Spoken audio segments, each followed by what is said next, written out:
My name is Sarah Tynan. I am a citizen of the United States of America. Here's my passport. I hold a PhD in geography from University of Colorado Boulder, and I conducted dissertation fieldwork in Xinjiang, China from 2014 to 2017. And here is my video testimony for the Uyghur Pulse Project for October 2019. As a child, the exoticism of the Silk Road fascinated me. As an adult, I conducted fieldwork in the capital city of Xinjiang, Urumqi. It's a city near the ancient Silk Road, a desert region with a string of oases that once connected traders between China and Europe. The area is known today as Xinjiang, a province on the northwest border of China. Think Tibet, but Muslim. Now, when I first arrived in China, which was back in 2009, Han Chinese people told me, Xinjiang is dangerous, full of Uyghur terrorists who will stick you with a syringe full of HIV.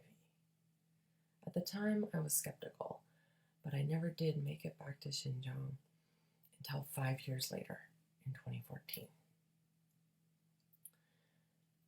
When I first began research in the region, at that time, 2014, I wanted to better understand what it means to live as a minority Uyghur in Xinjiang today.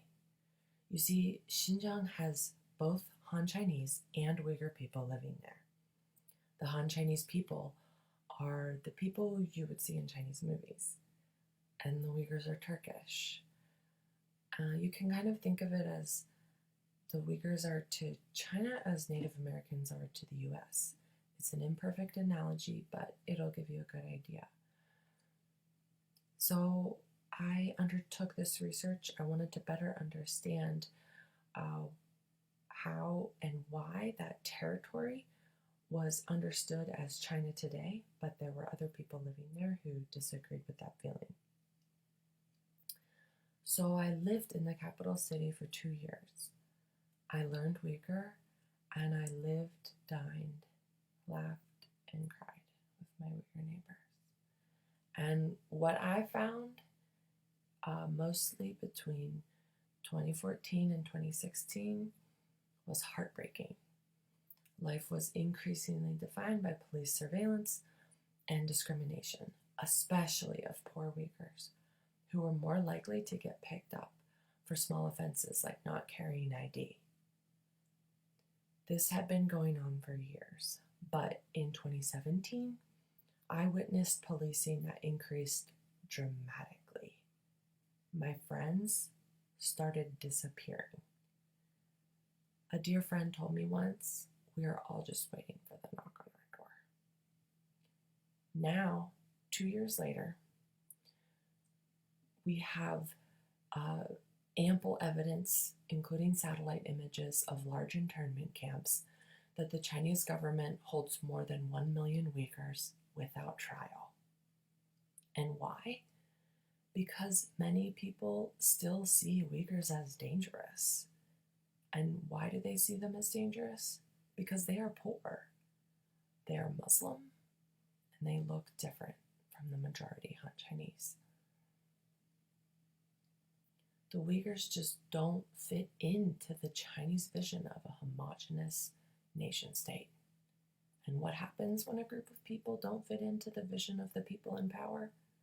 The people in power make room for the people who do fit into their program by incarcerating those who do not. I believe a more just and inclusive world is possible if we connect with these so-called dangerous people like Uyghurs in dangerous places like Xinjiang. We connect with them rather than avoid them, and we listen to their stories rather than silence them. The story is not so different in our own country, the United States of America. Thank you very much, and if you have any questions about any of the research I conducted, there is a link to my website in the description of this video and a link to my Google Scholar page. feel free to reach out with any questions.